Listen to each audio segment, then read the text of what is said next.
Hello student, welcome to my YouTube channel Zero Level Online Classes. Today I am going to start current electricity topic Ohm's law. What is Ohm's law? According to Ohm's law, at constant temperature,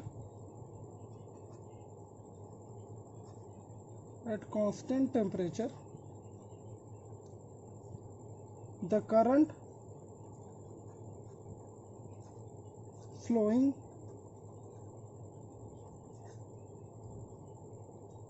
through a conductor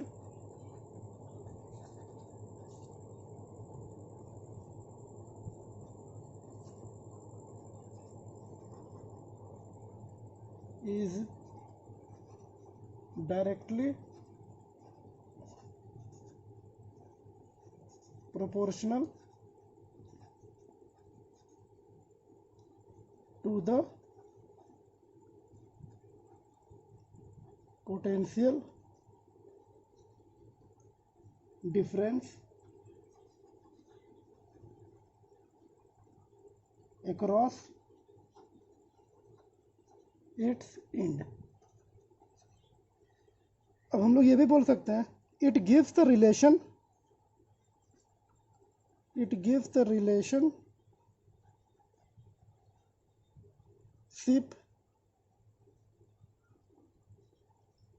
between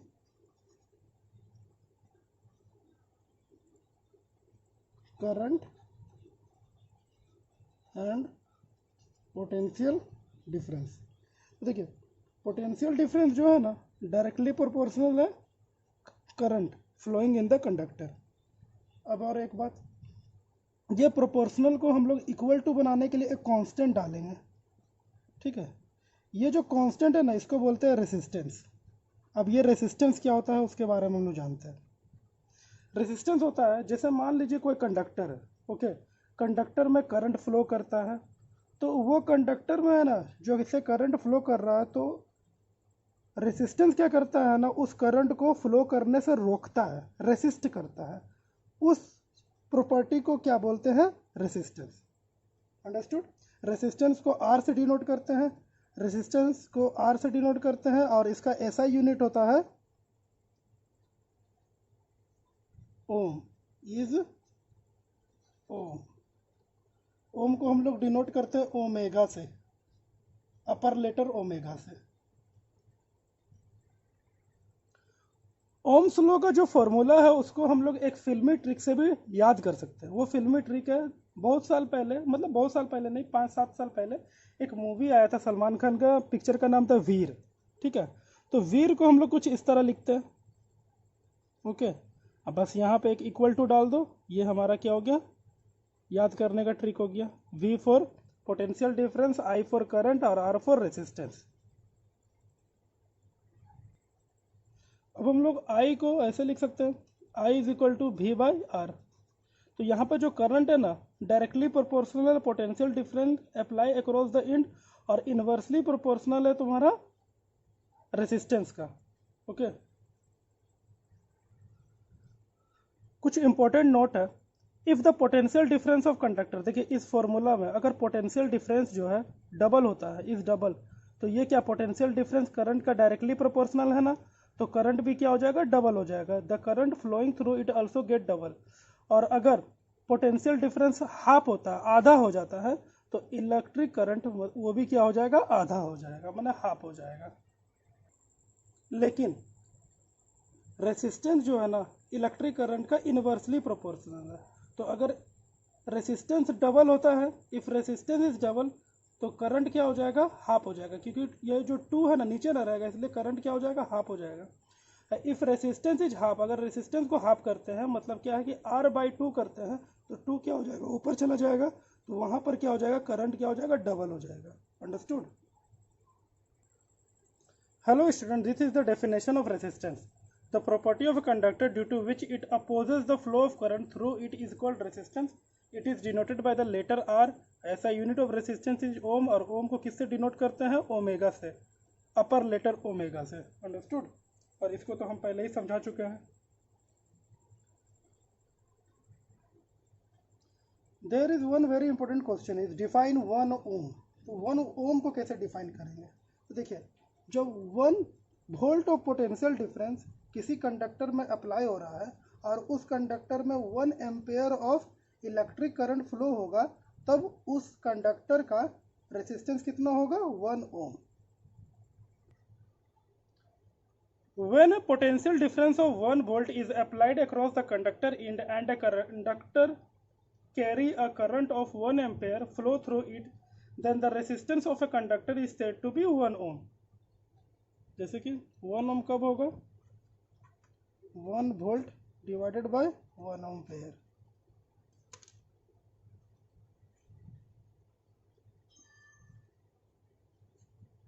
resistance से जुड़ा हुआ एक term है, वो है conductance. Conductance को हम लोग डिनोट करते हैं स्मॉल लेटर जी से, और इसका डेफिनेशन होता है it is the reciprocal of resistance. तो कंडक्टेंस का ऐसा यूनिट क्या हो जाएगा? ओम टू द पावर -1, या फिर हम लोग इस ओम को है ना उल्टा भी लिख सकते हैं। This is the SI unit of conductance. अब हम लोग कुछ नोट के बारे में जानते हैं, इंपॉर्टेंट नोट के बारे में। तो देखिए, हम पहले भी हम लोग पढ़ चुके हैं कंडक्टर और इंसुलेटर के बारे में। तो हमारे आजू बाजू मतलब हमारे सराउंडिंग में जितना भी सब्सटेंस है वो 3 कैटेगरी में डिवाइड होता है। पहला क्या है? गुड कंडक्टर, दूसरा क्या है? रेसिस्टर, तीसरा क्या है? इंसुलेटर। तो गुड कंडक्टर में है ना लो रेसिस्टेंस होता है,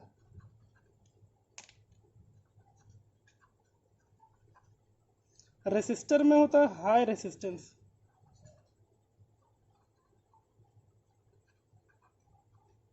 और जो इंसुलेटर हो गया जैसे प्लास्टिक, ड्राईवुड, उसमें होता है very high resistance. Good conductor जिसमें लो रेसिस्टेंस है उसका एक एग्जांपल ले लेते हैं, जैसे कि इलेक्ट्रिक वायर।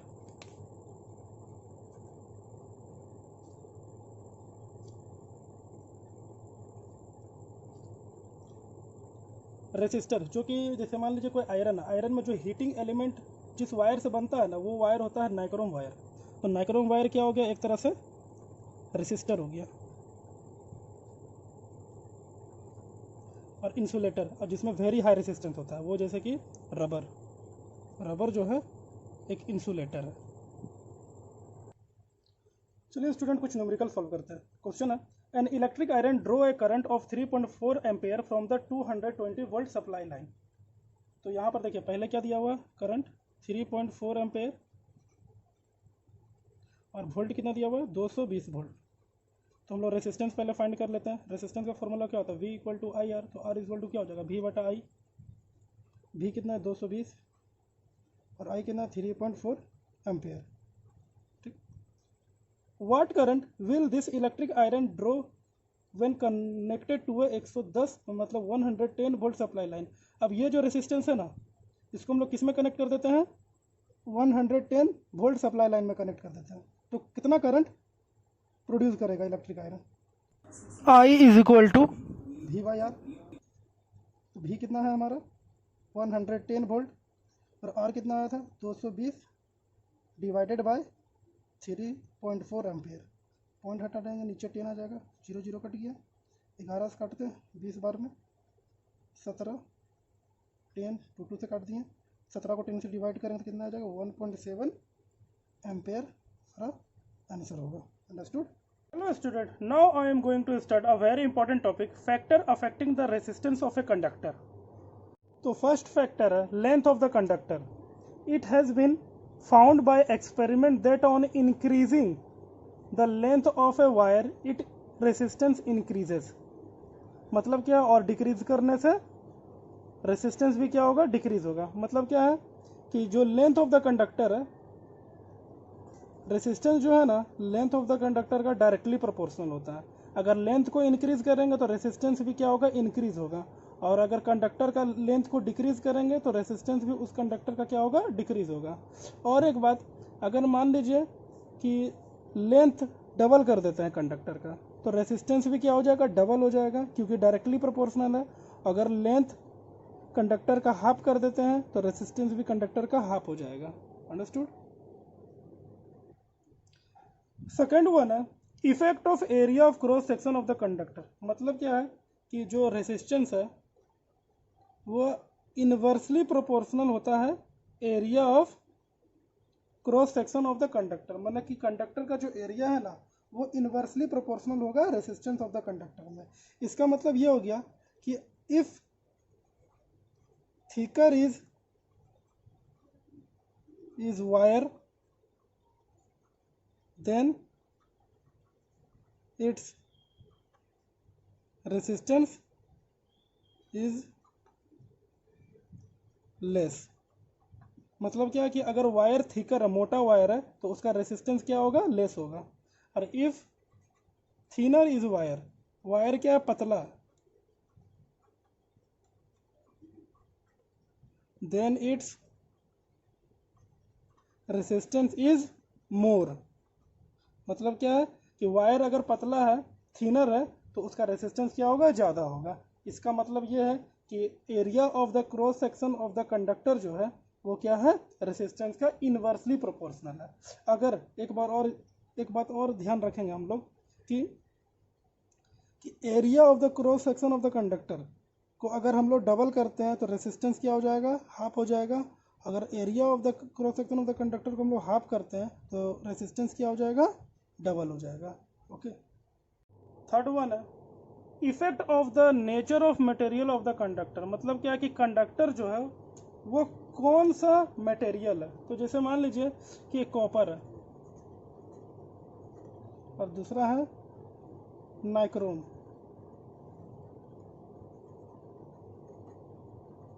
ओके। तो कॉपर जो है कि मेटल है और नाइक्रोम क्या है, अलॉय।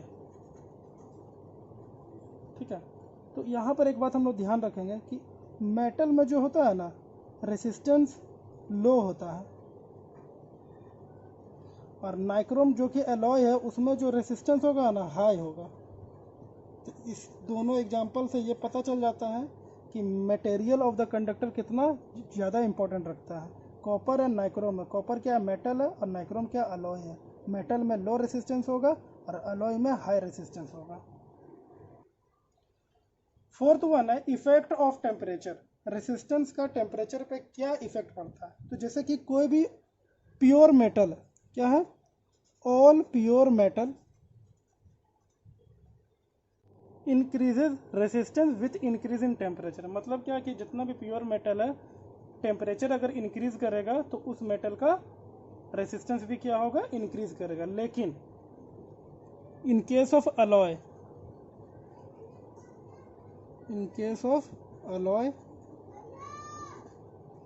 अगर टेम्परेचर इंक्रीज करता है तो रेसिस्टेंस पर नो इफेक्ट हो पड़ेगा, no effect on resistance.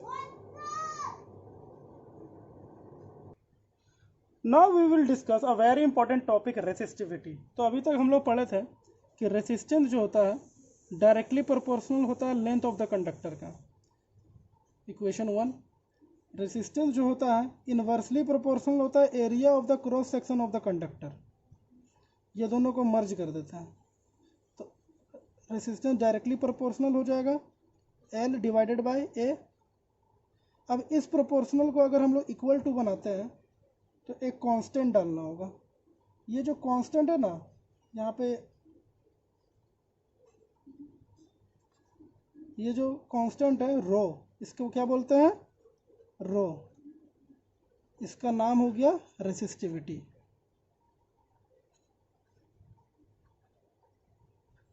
Resistivity को किससे डिनोट कर रहे हैं यहाँ पे, रो से। ओके। रेसिस्टिविटी को हम लोग यहाँ पे स्पेसिफिक रेसिस्टेंस भी बोलते हैं।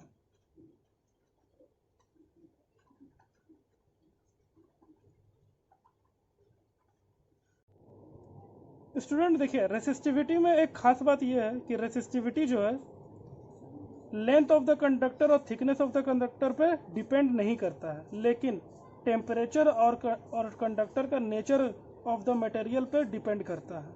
अंडरस्टूड। हेलो स्टूडेंट, अब हम लोग फाइंड करेंगे ऐसा यूनिट ऑफ रेसिस्टिविटी। तो रेसिस्टिविटी तो मतलब क्या करते हैं, रेसिस्टिविटी को वहीं पे रहने देते हैं और एरिया और लेंथ को ये साइड भेज देते हैं, तो क्या हो जाएगा, resistance multiplied by area divided by length. अब सबका यूनिट लिखते हैं। रेसिस्टेंस का यूनिट होता है ओम, एरिया का होता है मीटर स्क्वायर, लेंथ का होता है मीटर। तो मीटर और स्क्वायर कट जाएगा, क्या बचेगा, ओम मीटर। तो ये हमारा हो जाएगा रेसिस्टिविटी का ऐसा unit, ohm meter. Understood student? Resistivity से जुड़ा एक टर्म और है conductivity. Conductivity is define as it is reciprocal of resistivity, मतलब रेसिस्टिविटी का रेसिप्रोकल होता है। और कंडक्टिविटी को हम लोग सिग्मा से डिनोट करते हैं। तो देखिए रेसिस्टिविटी का यूनिट क्या होता है, ओम मीटर। तो कंडक्टिविटी का ऐसा यूनिट क्या हो जाएगा, ओम टू द पावर -1 और meter to the power -1। This is the SI unit of conductivity. Hello student, मेरा नेक्स्ट टॉपिक है कॉम्बिनेशन ऑफ रेसिस्टर। तो रेसिस्टर का जो कॉम्बिनेशन होता है वो दो तरीका का होता है। पहला होता है सीरीज कॉम्बिनेशन एंड दूसरा होता है पैरेलल कॉम्बिनेशन। सीरीज कॉम्बिनेशन में रेसिस्टर जो होता है इंड टू इंड कनेक्टेड होता है। जैसे मान लीजिए ये रेसिस्टर 1 है, ये रेसिस्टर 2 है। तो देखिए ये रेसिस्टर का जो इंड है और ये रेसिस्टर का जो इंड है एक जगह कनेक्टेड है ना, ठीक है, इंड टू इंड कनेक्टेड है। तो इस तरह का कॉम्बिनेशन को क्या बोलेंगे, सीरीज कॉम्बिनेशन।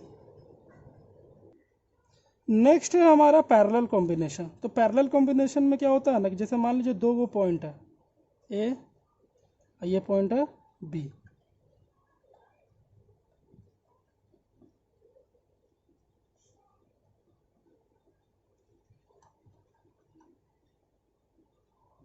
तो ये रेसिस्टर 1 हो गया, ये रेसिस्टर 2 हो गया। तो यहाँ पर क्या हो रहा है ना कि दो पॉइंट के बीच में ये दोनों रेसिस्टर क्या है, कनेक्टेड है, जो कि आपस में एक दूसरे से पैरेलल हो जा रहा है। तो इस तरह का कॉम्बिनेशन को क्या बोलते हैं, पैरेलल कॉम्बिनेशन। डेफिनेशन है when two resistance are connected end to end consecutively they are said to be connected in series. When two resistance are connected between the same 2 points they are said to be connected in parallel. Hello student, अब हम लोग find करेंगे equivalent resistance of two resistor connected in series. दो resistor है, दोनों resistor क्या है, series में कनेक्टेड है। तो वो दोनों रेसिस्टर का टोटल रेसिस्टेंस मतलब इक्विवेलेंट रेसिस्टेंस क्या होगा वो अब हम लोग फाइंड करेंगे। सबसे पहले तो हम लोग एक सर्किट बनाएंगे। सर्किट को हम लोग बैटरी से कनेक्ट कर देते हैं।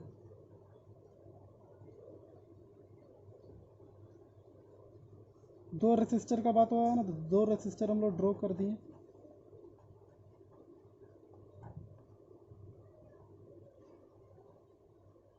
ये प्लस है, ये माइनस है, करंट फ्लो हो रहा है।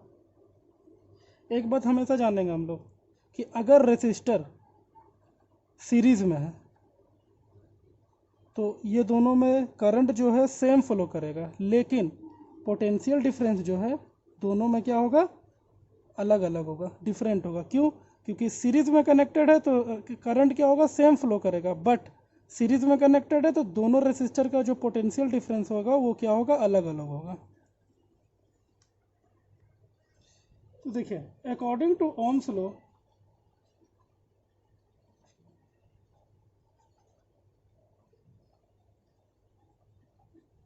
We know that V is equal to I R. ठीक है, क्या फाइंड करना है हमको, V is equal to I R. तो देखिए तो हम लोग ऐसे लिख सकते हैं V1 is equal to I R one. Resistor 1 के लिए पोटेंशियल डिफरेंस क्या V1 है, लेकिन करंट क्या होगा, I होगा। ये क्वेश्चन हो गया 2। और रेसिस्टर 2 के लिए पोटेंशियल डिफरेंस V2 होगा और करंट तो सेम है, और रेसिस्टर कौन सा है, R2। तो ये हो गया इक्वेशन 3। तब हम लोग फाइंड करेंगे ना टोटल पोटेंशियल डिफरेंस, जिसको हम लोग V से डिनोट करते हैं। तो क्या हो जाएगा V1 प्लस V2। तो V के जगह हम लोग लिख सकते हैं आई आर, V1 की जगह हम लोग लिख सकते हैं आई आर वन, V2 की जगह IR2। देखिए दोनों में I कॉमन ले लेंगे, क्या हो जाएगा R1 plus R2, I cut जाएगा। अब ये जो R है ना, यही R क्या है हमारा इक्विवेलेंट रेसिस्टेंस है। यहाँ पर हम लोग छोटा सा इक्विवेलेंट का लिख देते हैं, R1 प्लस R2। ये हमारा क्या हो गया, टोटल रेसिस्टेंस और equivalent resistance when two resistor connected in series. मान लीजिए कि बहुत सारा रेसिस्टेंस कनेक्टेड होता है सीरीज में, तो उस समय हम लोग क्या करेंगे ना, इक्विवेलेंट रेसिस्टेंस क्या हो जाएगा, R1 प्लस R2 प्लस, मैंने बहुत सारा है, तो बस हम लोग क्या करेंगे, उसको कंटिन्यूसली कंसेक्यूटिवली क्या करेंगे, सिर्फ ऐड कर देंगे। अंडरस्टूड। अब हम लोग फाइंड करेंगे equivalent resistance of two resistor connected in parallel. यहाँ पर क्या हो रहा है, दो रेसिस्टर है वो पैरेलल में कनेक्टेड है और उसका हमको टोटल रेसिस्टेंस निकालना है, मतलब इक्विवेलेंट रेसिस्टेंस निकालना है। तो सबसे पहले एक सर्किट ड्रॉ कर देते हैं। सर्किट को हम लोग बैटरी से कनेक्टेड कर देते हैं। सर्किट में एक स्विच दे दिए। सर्किट में क्या हो रहा है, करंट फ्लो कर रहा है। ये होगा हमारा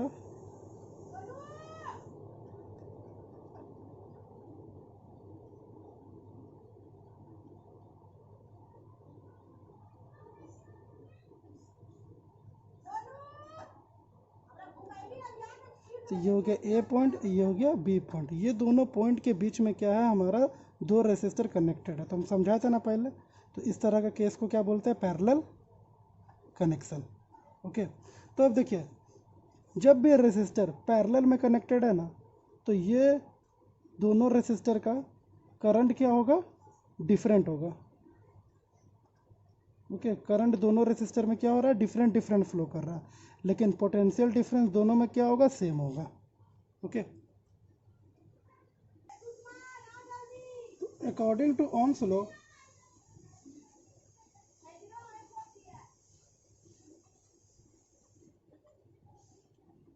we know that V is equal to IR, so I is equal to क्या हो जाएगा, V by R। ये हो गया इक्वेशन 1।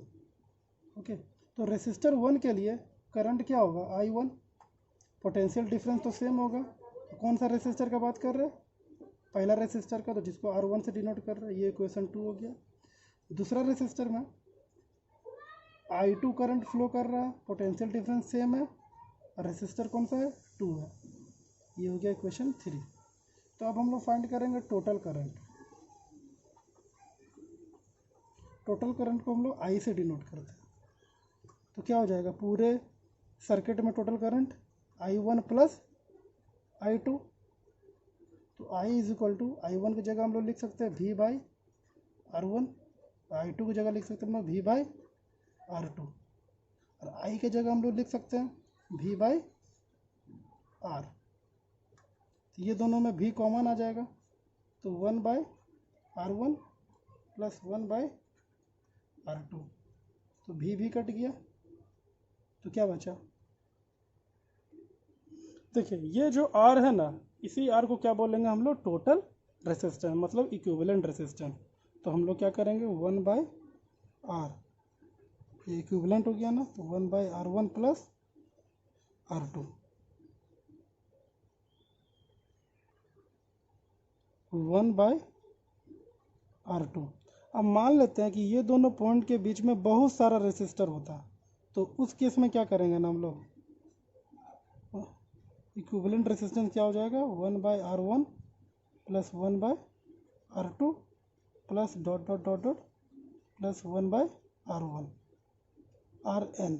N यहाँ पर क्या हो गया, नंबर ऑफ रेसिस्टर, मैंने बहुत सारा है तो बहुत सारा को कंसेक्यूटिवली ऐड कर देंगे। तो इस क्वेश्चन का जो इक्विवेलेंट रेसिस्टेंस है, यह हमारा फाइंड हो जा रहा है। अंडरस्टूड। हेलो स्टूडेंट, अब एक न्यूमेरिकल है बेस्ड ऑन रेसिस्टेंस। क्वेश्चन है find total resistance and total current flowing in the circuit. तो देखिए ये सर्किट है, सर्किट में क्या हो रहा है ना कि ये दोनों जो रेसिस्टर है आपस में पैरेलल में है, और ये तीनों जो रेसिस्टर है एक दूसरे से क्या है, पैरेलल में है। और इसका इक्विवेलेंट और इसका इक्विवेलेंट जब निकालेंगे ना तो दोनों आपस में क्या हो जाएगा, सीरीज में हो जाएगा। तो सबसे पहले हम लोग डिनोट कर देते हैं। ये हो गया R1 रेसिस्टर, ये हो गया R2, इसको मान लेते हैं R3, R4, और ये हो गया हमारा R5। देखिए ये जो R1 और R2 है, लिख सकते हैं ना हम लोग, since R1 and R2 are connected in parallel,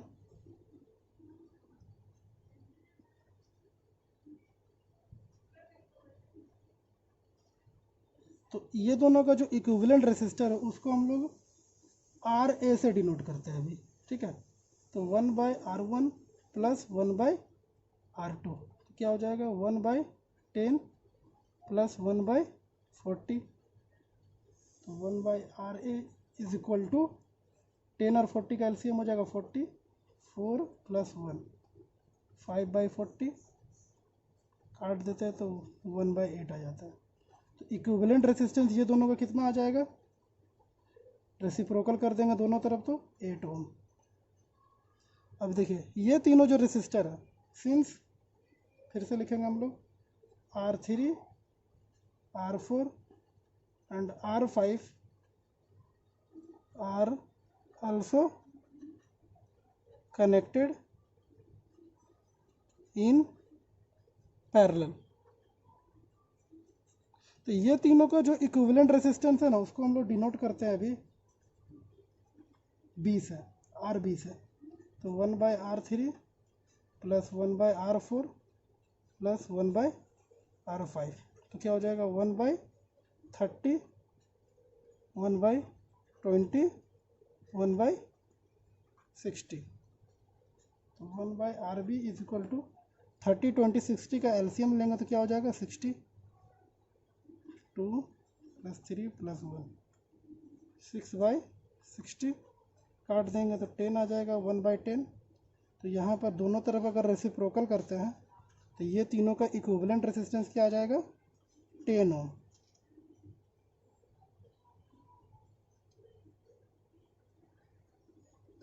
अब ये दोनों का जो इक्विवेलेंट रेसिस्टेंस आया था RA और ये तीनों का जो इक्विवेलेंट रेसिस्टेंस आया था RB, ये दोनों इक्विवेलेंट रेसिस्टेंस आपस में सीरीज में हो। तो since equivalent resistance RA and RB are connected in series, तो पूरे सर्किट का टोटल रेसिस्टेंस क्या हो जाएगा RA प्लस RB। तो ये दोनों का क्या आ गया था हमारा 8 ओम, ये तीनों का हमारा इक्विवेलेंट रेसिस्टेंस आया था 10, तो टोटल हमारा हो गया 18 ओम। ये पूरे टोटल सर्किट में हमारा इक्विवेलेंट रेसिस्टेंस कितना आ रहा है 18 ओम। अब देखिए वोल्ट कितना दिया हुआ है, पोटेंशियल डिफरेंस दिया हुआ है 12 वोल्ट। हमको क्या फाइंड करना है, टोटल करंट। तो टोटल करंट का फॉर्मूला होता है V/R। V कितना दिया हुआ 12, R कितना है 18, 6 से काटेंगे 2 बार में, 6 से काटेंगे 3 बार में, तो 2 को 3 से डिवाइड करते हैं तो आता है 0.67 ampere. This is your answer. Hello student, अब हम लोग पढ़ेंगे disadvantage of series and advantage of parallel. तो in series if one electrical appliances stop working then all other appliances also stop working. तो हम लोग याद करेंगे कि दिवाली और क्रिसमस में जो डेकोरेटिंग लाइट होता है, अगर वो डेकोरेटिंग लाइट में से किसी भी एक बल्ब अगर फ्यूज़ हो जाता है तो हम लोग नोटिस करते हैं ना कि सारा बल्ब फ्यूज़ हो गया है, सारा बल्ब जल नहीं रहा, सारा बल्ब स्टॉप वर्किंग हो गया है। तो ये कब होता है, जब सारा बल्ब एक दूसरे से सीरीज़ में कनेक्टेड रहेगा तब, क्योंकि हम लोग जानते हैं ना कि सीरीज़ में कनेक्टेड होता है तो सेम करंट फ्लो करता है। तो अब एक बल्ब बीच में अगर मान लीजिए ख़राब हो गया है तो दूसरा बल्ब भी क्या हो जाएगा, वर्किंग करना बंद कर देगा। Advantage of parallel, in parallel combination if one electrical appliances stop working then all other appliances keep working normally. अब देख लीजिए कि हम लोग अपने घर में ही हमारा जितना भी अप्लायंसेस है, टीवी है, फ्रिज है, वॉशिंग मशीन है, ट्यूबलाइट है, ये सब क्या है एक दूसरे से पैरेलल कॉम्बिनेशन में कनेक्टेड है। तो अगर हम लोग अपने घर में ही देखते हैं, अगर टीवी चालू करते हैं तो क्या, अगर टीवी बंद करते हैं तो क्या होता है, फैन, रेफ्रिजरेटर, वॉशिंग मशीन भी बंद हो जाता है क्या? नहीं ना, क्योंकि सब में अलग अलग करंट फ्लो कर रहा है। तो अगर हम किसी एक का करंट बंद करते हैं, मतलब कि अगर टीवी बंद करते हैं तो बाकी सब नॉर्मली काम करते रहेगा। अंडरस्टूड? सेकेंड वन है each appliances get different voltage in series combination. मतलब क्या है कि 220 वोल्टेज है हमारे पास, तो सारा अप्लायंसेस में है ना अलग अलग वोल्टेज मिल रहा है, मतलब वही 220 वोल्टेज में ना अलग अलग, मतलब उसी से बट जा रहा है, डिवाइड हो जा रहा है वोल्टेज। तो इसलिए यहाँ पर क्या हो रहा है, बल्ब जो है ना डीम लाइट प्रोड्यूस करता है।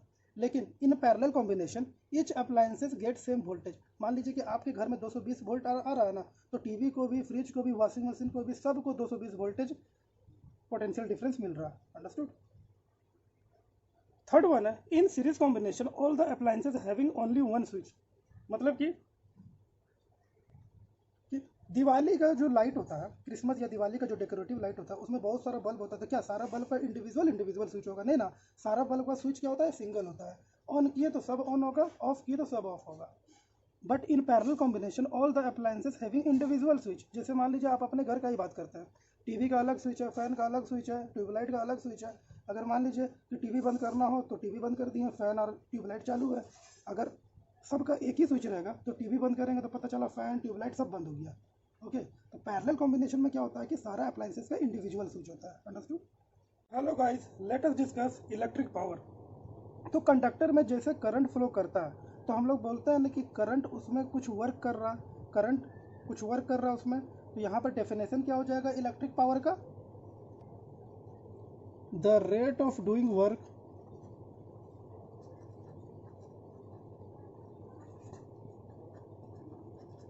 Is called power.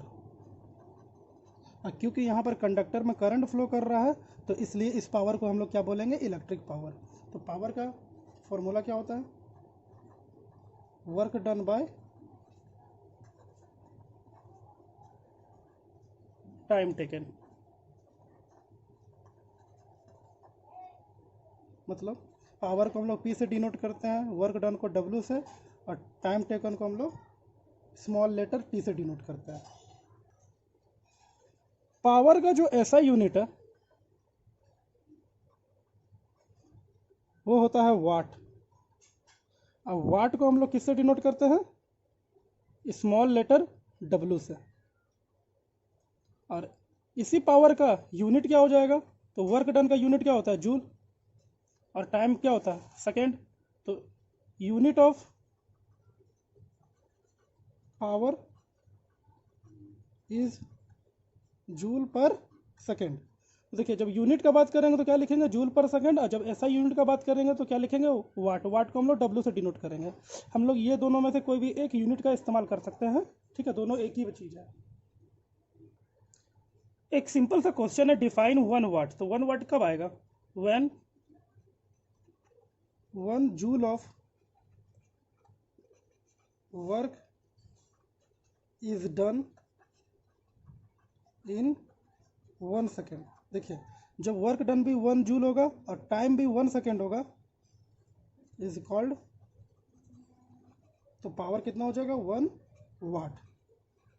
देखिए, पावर कब होगा 1 वाट, जब वर्क डन भी 1 जूल होगा और टाइम भी 1 सेकेंड होगा। अंडरस्टूड? एक छोटा सा नोट है, 1 kilo watt is equal to 1000 watt.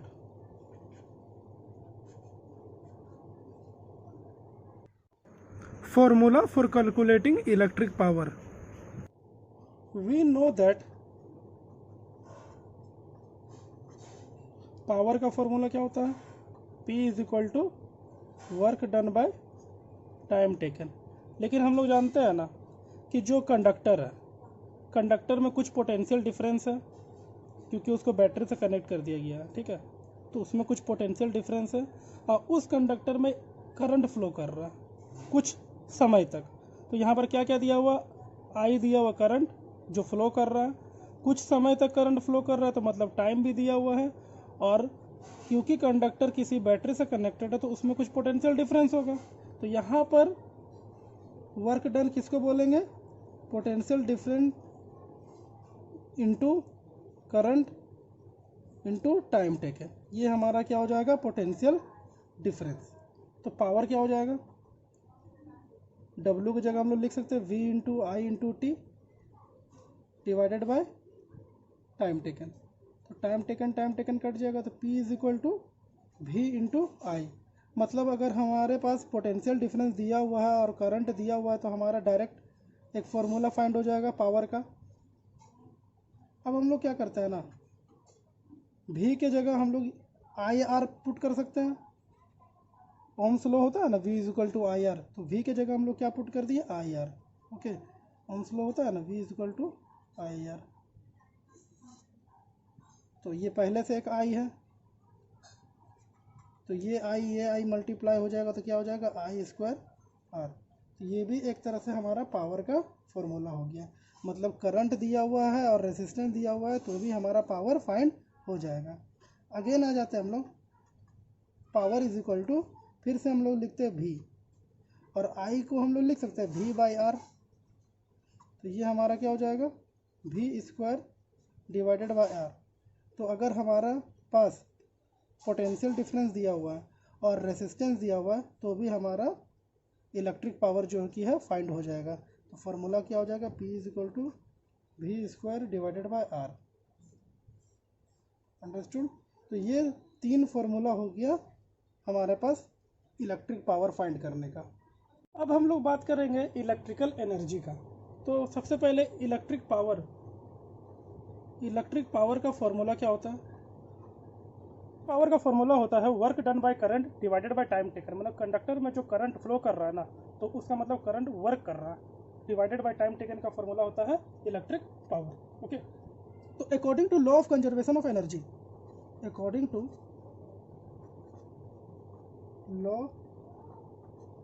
Of conservation of energy, देखिए ये एक ऐसा लॉ है जिसका मतलब होता है कि energy neither be created nor be destroyed. Energy जो है ना क्रिएट कर सकते ना उसको डिस्ट्रॉयड कर सकते हैं, एनर्जी कांस्टेंट होता है। तो जैसे कि मान लीजिए कि work done by current is equal to क्या हो जाएगा? Electric energy consumed.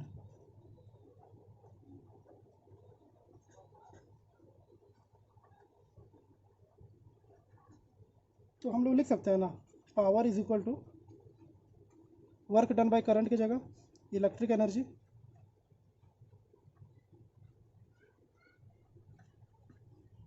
Divided by time. देखो, पावर को हम लोग P से डिनोट करते हैं, इलेक्ट्रिक एनर्जी को हम लोग कैपिटल E से डिनोट करते हैं, और टाइम को स्मॉल लेटर t से। तो इलेक्ट्रिक एनर्जी मतलब कि एनर्जी का फॉर्मूला क्या हो जाएगा? Power into time taken. तो इलेक्ट्रिक एनर्जी का ऐसा यूनिट क्या हो जाएगा? पावर का क्या होता है? पावर का होता है वाट, और टाइम का क्या होगा?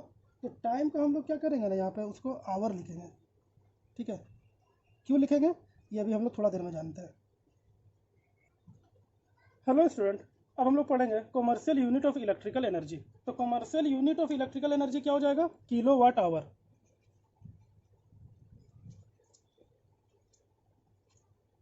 Kilo watt hour. देखिए, हमारे घर पे जो बिजली का मीटर होता है, ठीक है, तो उसमें जो यूनिट होता है ना, जैसे मान लीजिए 1 यूनिट होता है, तो उसका मतलब क्या होता है? 1 किलो वाट आवर। मतलब क्या है कि 1 किलो वाट आवर एनर्जी जो है ना, इलेक्ट्रिकल एनर्जी जो है 1 घंटा में कंज्यूम हो रहा है। ठीक है, so 1 kilo watt hour is the amount of electrical energy consumed when electrical appliances having a power rating of 1 kilowatt is used for 1 hour. मतलब क्या है कि 1 किलोवाट पावर 1 घंटा में यूज होगा ना, तो उसी को बोलते हैं 1 किलोवाट आवर। अब हम लोग बताएंगे कि relation between kilowatt hour and joule. Kilowatt hour और जूल का रिलेशन क्या होगा? देखिए, 1 किलोवाट आवर, देखिए तो 1 किलोवाट को हम लोग लिख सकते हैं ना 1000 वाट, और हावर को लिख सकते हैं हम लोग 1 आवर, पहले अलग अलग कर देते हैं। तो 1000 वाट, वाट की जगह हम लोग लिख सकते हैं जूल पर सेकेंड। बताया था ना कि पावर का ऐसा यूनिट होता है वाट, और उसका यूनिट क्या होता है जूल पर सेकेंड। 1 आवर को हम लोग लिख सकते हैं 60 × 60 सेकेंड। देखिए ये सेकेंड कट गया ना, तो ये सबको मल्टीप्लाई कर देते हैं तो कितना हो जाएगा 3600, और इधर 3 जीरो है, ये हो गया जूल। तो हम लोग इसको लिख सकते हैं 36 × 10⁵ जूल। इसको स्टैंडर्ड फॉर्म में कन्वर्ट कर देते हैं तो 3.6 × 10⁶ जूल। तो मतलब क्या हो गया कि 1 किलोवाट आवर के बराबर हो जाता है 3.6 × 10⁶ joule. Understood? Now I am going to start a very important topic, heating effect of current.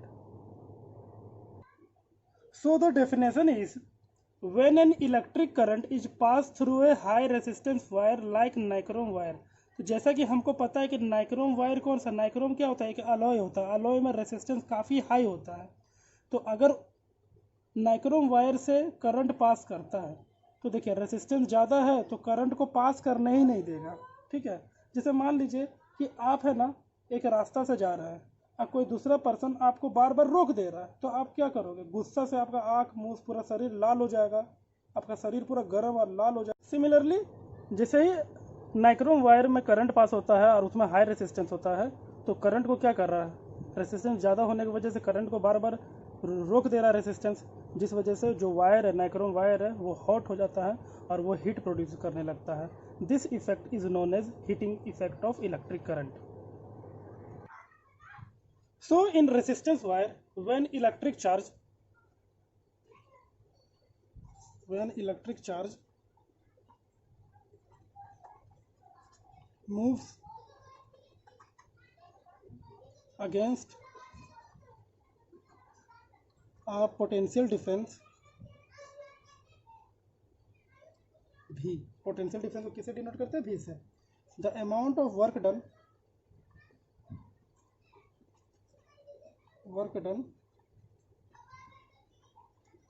is given by W is equal to Q into V। और हम लोग जानते हैं कि Q is equal to क्या होता है, IT। तो हम लोग क्या करेंगे, W के Q की जगह क्या लिख देंगे, I into T into V। और हम लोग जानते हैं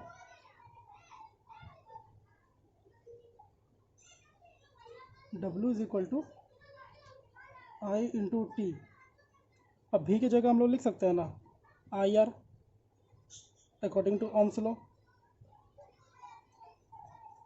तो W is equal to I square into resistance into time taken.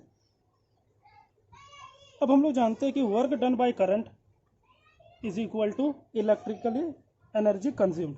तो work done by current is equal to हम लोग लिख सकते हैं ना इलेक्ट्रिकल एनर्जी। लेकिन यहाँ पर क्या हो रहा है ना, कंडक्टर में जितना एनर्जी, जितना करंट सप्लाई हो रहा है वो किस में कन्वर्ट हो जा रहा है, हीट में। तो हम लोग work done is equal to heat भी लिख सकते हैं।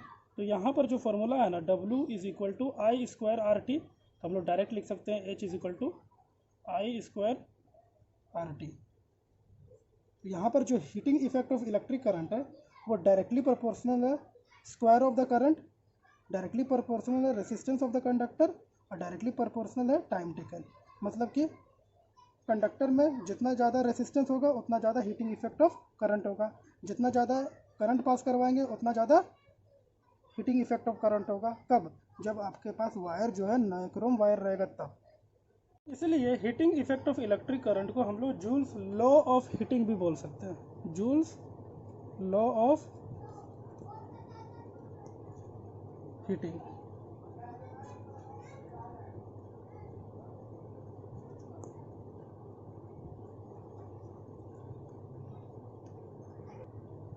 अब देखिए हीटिंग इफेक्ट ऑफ करंट जो ये कहाँ कहाँ अप्लाई हो सकता है, मैं कुछ एग्जांपल आपको बता देता हूँ। जैसे कि आयरन, इलेक्ट्रिक आयरन जो होता है उसके अंदर जो कोयल होता है वो नाइक्रोम वायर होता है, तो उसमें हम लोग क्या करते हैं, इलेक्ट्रिसिटी करंट पास होता है, तो वो क्या होता है हाई रेसिस्टेंस की वजह से ग्लो करने लगता है, हीट करने लगता है, जिस वजह से हम लोग अपने कपड़े को आयरन कर सकते हैं।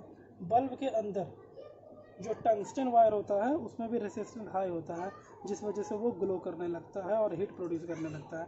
This all are the example of heating effect of current which is also known as Joule's law of heating. So student, आपको हमारा ये वीडियो लेक्चर 2 कैसा लगा? अगर ज़रा सा भी आपको इस वीडियो लेक्चर से डाउट हो तो प्लीज़ कमेंट बॉक्स में जाके टाइम के साथ कमेंट करें। अगर टाइम के साथ आप कमेंट करिएगा तो हम आपको जल्दी से जल्दी उसका रिप्लाई दे पाएंगे।